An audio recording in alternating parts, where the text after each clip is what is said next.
উদ্ভাবন, যোগাযোগ শিল্পের বিকাশ এবং উন্নত প্রযুক্তি তুলে ধরতে আয়োজিত 3 দিনের আইসিবিসি এক্সপোর সমাপনী অনুষ্ঠিত হয়েছে।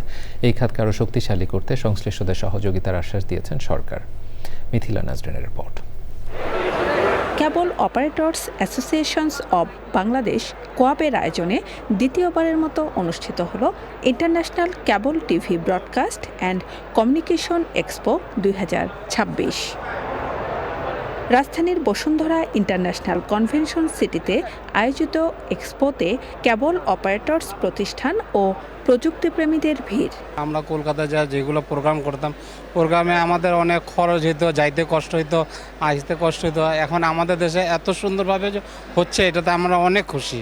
ভবিষ্যতে আসম্য মনে হচ্ছে আমরা আরও বড় আকারে এটা আসতে পারবো এবং আমাদের সরকার যদি চাই আমাদের নিরাপত্তা দেয় এবং আমাদের প্রতিশ্রুতি দেয়, তাহলে আমরা আমাদের ব্যবসাটাকে সামনে আরও এগিয়ে নিতে পারবো। বিভিন্ন স্টল পরিদর্শন করলে নতুন নতুন প্রোডাক্ট দেখতে পারে। এই আইআইজি অপারেশন থেকে আমরা সারা বাংলাদেশ একদম প্রত্যন্ত অঞ্চলে গ্রাহকদেরকে আমরা ইন্টারনেট সেবাটা পৌঁছিয়ে দিচ্ছি। ব্যবসার যে নতুন নতুন যে আপনার ধারণা, সব কিছু আইডিয়াগুলো আমরা পাচ্ছি একসাথে আর কি, যেটা আমাদের নতুন কিছু শুরু করার জন্য সবচেয়ে বড় অনুপ্রেরণা।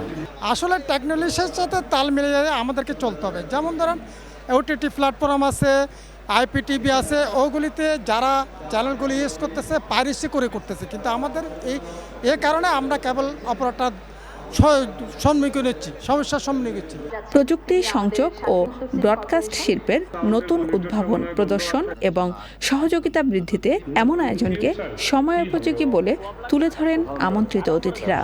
তা এগুলি যাতে ভিজিবল না হয়, এটা কিন্তু ইম্পর্টেন্ট কাজ। আপনাদের যখনই ভিজিবল হয় তখন কিন্তু লোকে তার কেটে দেয়, এতে আপনাদেরও যারা কেবল অপারেটর আপনাদের অসুবিধা হয়, যারা আইএসপি অপারেট করেন তাদের অসুবিধা হয়। সুতরাং আমার মনে হয় এই জায়গায় আমাদের একটু খেয়াল রাখতে হবে। আমাদের প্রশাসক মহোদয় এখানে আছেন, ওনার সাহায্য সহযোগিতায় আপনারা দয়া করে যদি আন্ডারগ্রাউন্ডে সবাই আমরা চলে যাই, তাহলে কিন্তু আমাদের জন্য ভালো হবে। কম্পিটিশনের যুগে এই টেলিভিশন ইন্ডাস্ট্রি এবং কেবল অপারেটর তাদের এক্সিস্টেন্স কিন্তু খুবই ঝুঁকির মধ্যে, এবং এখানে কিন্তু লক্ষাধিক লোক কাজ করে। মাননীয় মন্ত্রী এখানে আছেন আইসিটির, ওনার মাধ্যমে যে আমাদের এই সেক্টরটা কোয়াবের বিতরণ পদ্ধতিতে ডিজিটাইজেশনটা একেবারেই বাধ্যতামূলক যেন করা যায়, সেরকম একটা নির্দেশনা যত তাড়াতাড়ি সম্ভব ওনারা যেন দেন।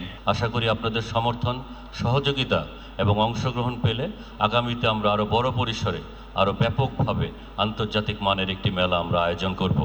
আয়োজন শেষে চ্যানেল আই সহ এক্সপোতে অংশ নেয়া অন্যান্য স্টল পরিদর্শন করেন মন্ত্রী। Mithila Nazrin, channel I, Dhaka.